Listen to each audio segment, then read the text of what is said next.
I'm Ethel Maiello. I will be 47 this December. I'm married to Frank Maiello.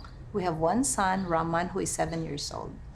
Cancer, I don't know if you will believe me, is the best thing that happened to me.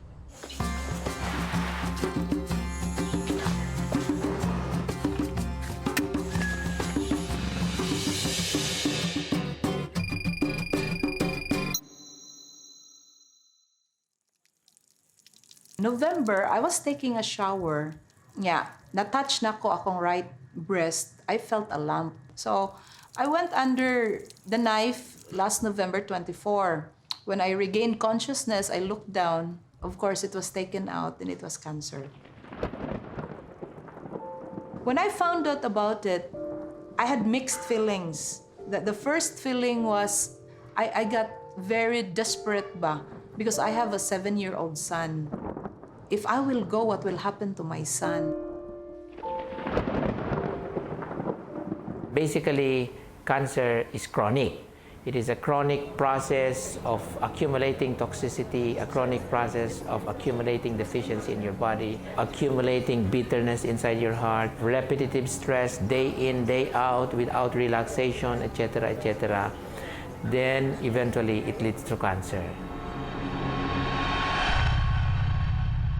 My doctor informed me the next step is chemotherapy. Build your strength, build your energy so that you will be ready. So when I heard him, I'm like, what kind of therapy is that? That I have to build everything to be ready. So I started researching about chemotherapy, but the success rate is very low. For breast cancer, the survival rate is less than 2%. What kind of thing is that to say you survive, but it's only 5 years? So I thought there must be a better way of handling this problem.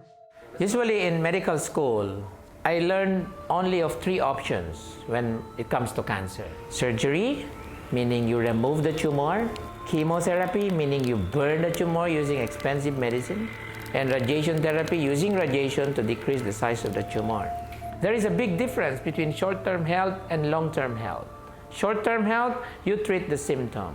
Long-term health, you treat the root cause. After all, we have been cutting tumors for so many years. We have been bombarding tumors with expensive medicines. We have been radiating tumors for so many years, and yet look at what is happening. Cancer is becoming very, very common nowadays. No one can deny that fact. 1 week after my surgery, I still had my bandages and everything. I came to Wellnessland to listen to the orientation. So I was still very vulnerable, very scared, very troubled. Really, you can say at the lowest moment of my life. He wrote something, no? Replace fear with, and he showed it to me. He wrote the word trust. Sometimes I tell my patients, okay, if you have a cancer, maybe the tumor is calling upon you to relax. Or maybe the tumor is telling you to stop eating too much meat or too much processed food or too much junk foods. Or maybe the tumor is telling you to let go. You've been holding on to a lot of tension for so many years. The tumor really, to me, the way I understand it now, it is a divine intervention.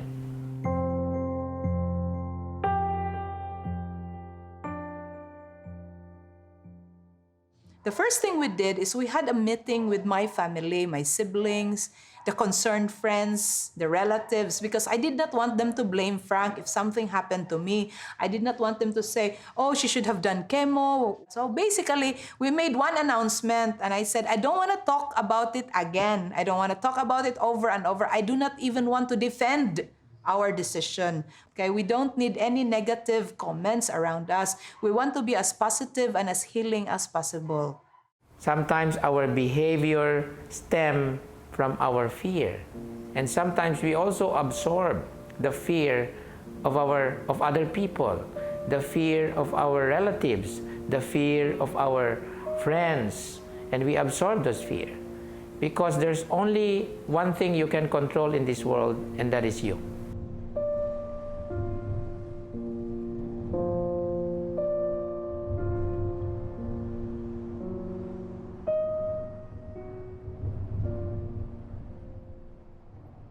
With my path to healing, Wellnessland really helped me with it.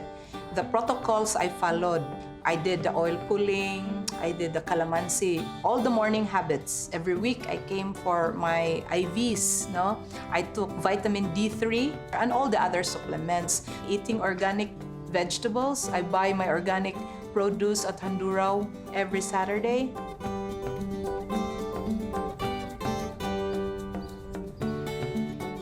At the same time, I have the soft side, no? So I went on a detox program to really cleanse myself. After the detox, I went on a 4-day retreat.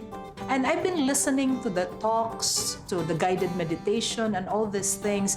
And I fully realized there's more to healing than just addressing your physical ailments. I could always blame the food. I could always blame the stress. I could always blame the environment. I could always blame many things. But I really truly believe it was me inside that caused it, because I was caustic and bitter and angry and anxious. I don't know, it sounds corny to people, pero you have to have cancer na lang so that you will believe love is the answer. Love is the answer, and forgiveness is the way to love. If you cannot forgive, you cannot truly love. If you cannot truly love, healing cannot truly flow.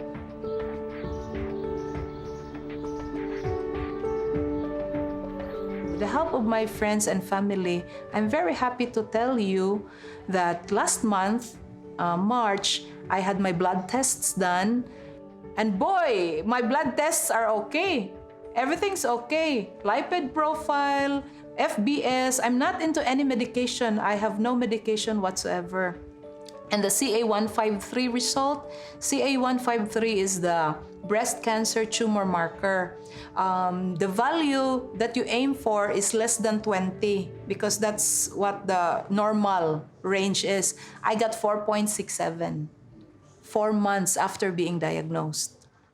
The center of ultimate healing is in the spiritual heart, something that has never been explored in the medical community because we've always been seeing a human being as a body, not as a whole, you know, with a mind, with a spirit, etc., etc. I never learned about spirit in the spiritual aspect of health. And yet, after seeing more than 20,000 patients for the past 10 to 15 years, I humbled myself. The sick and the dying have actually opened my heart, have actually taught me where to find the truth, and it is really inside each one of us.